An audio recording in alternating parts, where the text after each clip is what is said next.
Welcome to another episode of Curtain Call Conversations. I'm here today with Paten Hughes, who will be very shortly starring in Interview at Riverside Studios in London from the 23rd of August. How are you today?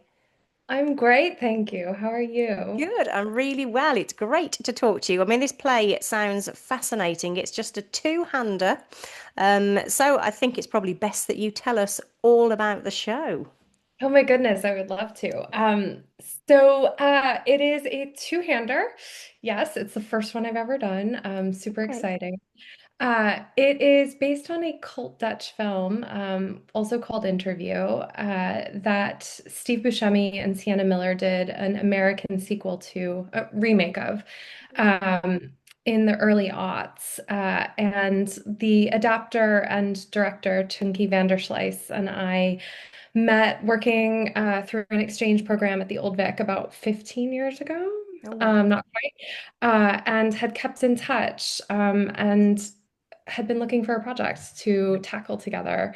I had seen the Buscemi film when I was younger, and it had always really captivated me. I wasn't really sure what happened. I couldn't take my eyes off it though. Okay. And so when Tunke approached me about doing the project, I leapt at the idea.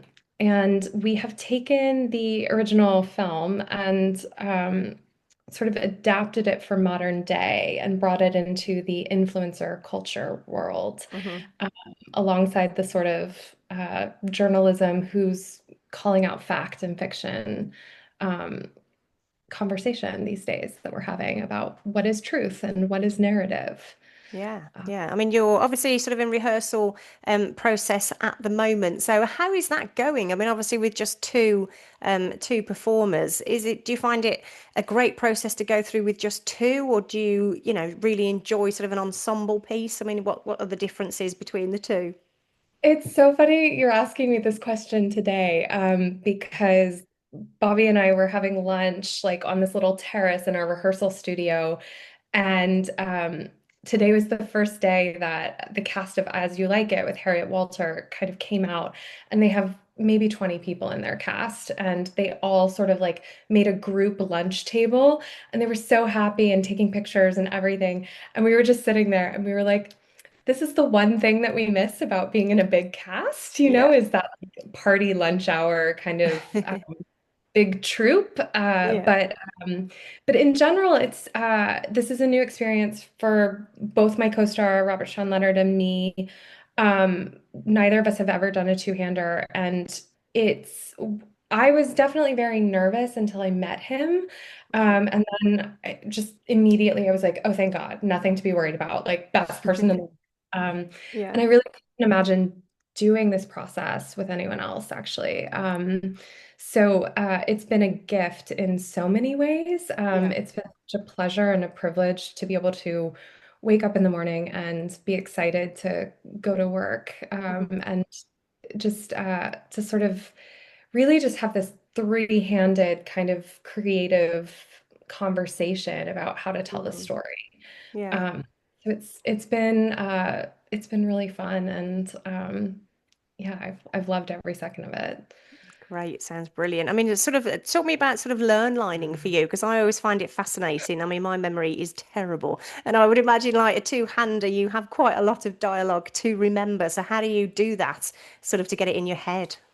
No question, no answer. I mean, with any script, it's always really different for me, as an actor. Like I have definitely been in situations where it's fight or flight mode, and you've got to learn like two, 3 pages of dialogue in 5 minutes, and you just have to like buckle down and like I don't know, like sort of like that, like lightning bolt, like get it in your brain thing clicks Yeah.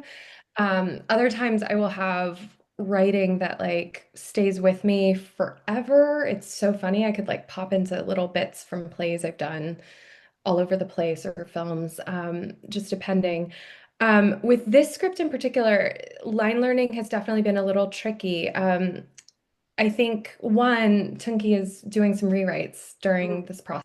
So we were adjusting things today. And, he's Dutch British. So Bobby and I, as Americans, have definitely like approached this from a very small thing, but like a flashlight is called a flashlight in America, not a torch, and like Okay. little rhythms and sort of Yeah. rhythmic things that pop out to us as unusual.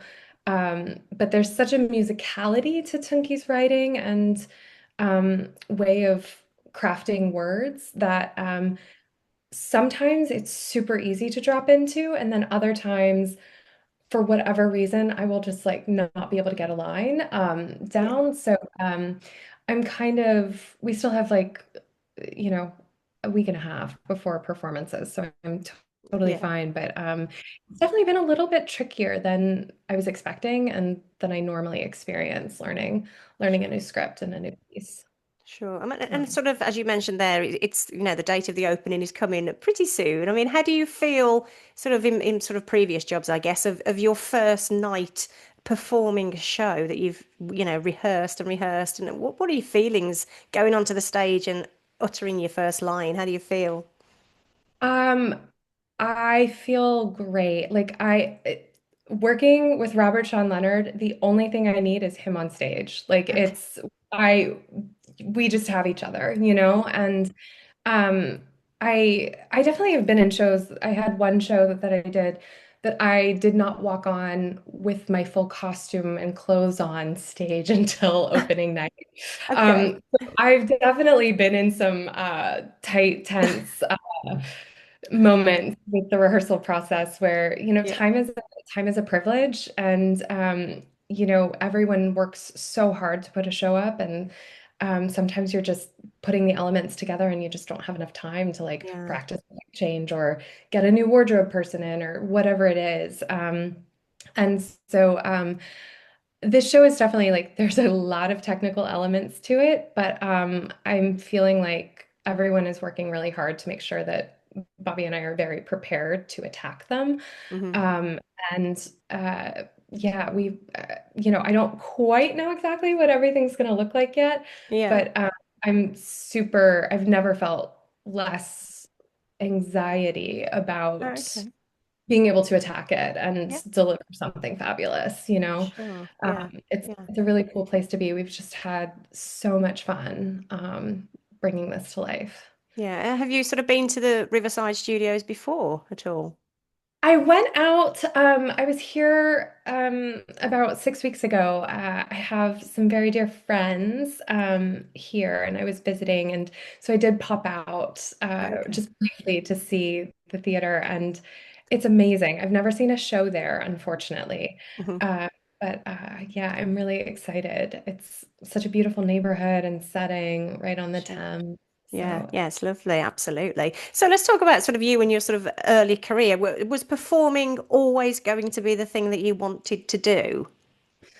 no, Okay, I didn't start acting until I was about 18. okay, Um, and I had always really loved I'd always really, really, really loved Shakespeare. okay. One of my first jobs was working as a tour guide with my former high school English teacher's company, and we would take students over and teach them Shakespeare and British literature. Oh, wow. Um, and so one of the first things I really kind of came to as an actor was just sitting at the Globe watching Mark Rylance perform. Wow. And it was so beautiful and spiritual for me. And I happened to be dating a guy in the theater department and Okay. went to an audition with him one night and got cast in the play and Wow. didn't look back. Yeah. Oh, It was wow. sort of this it was sort of this immediate, oh, this is where my creative spirit belongs. Yeah. Kind of so yeah. Yeah. Wow. I mean, Yeah. if if you believe, if you're a believer in fate, I guess that's kind of fate, isn't it? That's what you were meant to do. I think so. Yeah, I hope so because I've kind of continued doing it. Um, yeah. No, it's a great story that. So you trained at the Royal Academy of Dramatic Art in London. I mean, how did you sort of come to want to train at that particular This is academy? such an embarrassing story. Honestly, Mark Rylance, because it was like he went to RADA, so I was like, where did Mark Rylance go? That's where I should get my training. Yeah. And one of my college theater professors had also trained at RADA, so that was sort of my gateway in. Yeah. Uh, Best time of my life. Yeah. How long did you train for? How long were you in It London? was like I did the Shakespeare program intensive, so it wasn't very long. And then I did some private tutoring with Greg DePaulnay, who I don't think is Okay. at RADA. But I had wanted to do the 3-year conservatory. And at the time, I think it was just different for Americans, like Okay. going going over and then coming back. Greg had Right. actually connected me with a couple of the American actresses above me to talk about their experiences merging into the professional world Hmm. um, as an American, and then coming back to New York and getting in the industry and having all of your colleagues really be like developing these relationships at Juilliard or Columbia or NYU, and then having to start from the ground up all Sure. over again and how difficult that was. Yeah. So I think it's different now because RADA has a really good what's it called? Showcase. That's the word. Yeah. Hmm. I think RADA has a really strong showcase now where like Yeah. the industry agents, managers, casting all kind of comes to see it. But when I was coming up, that wasn't really something that existed. Mm, sure. I mean, it's great. It's great. I mean, those sorts of sort of institutions are great, aren't they? I mean, you must have the time of your life, as you've just mentioned. So Yeah. I'm glad that you came to London to train. Just briefly going back to the interview then, I mean, what can people sort of expect from their visit to your show? Is it completely a straight play? Do we get any music in there? Do we get any dance in there? Oh yeah, you do. Yeah. Yeah, it's really it's a very multimedia show. There is some video projections and everything. Um, I have a little bit of singing for better or Okay. worse. Um, and yeah, there's some dancing too, but it is a Amazing. straight play. So Yeah. it's not like a musical. It's more of a play that Yeah. has some other elements in it. Sure. Um, but it's a tense story, I think. Mm, It's very seductive. It's very intelligent. There's a lot of play. And I think, it's just it's a sort of high class piece of theater. Definitely very European.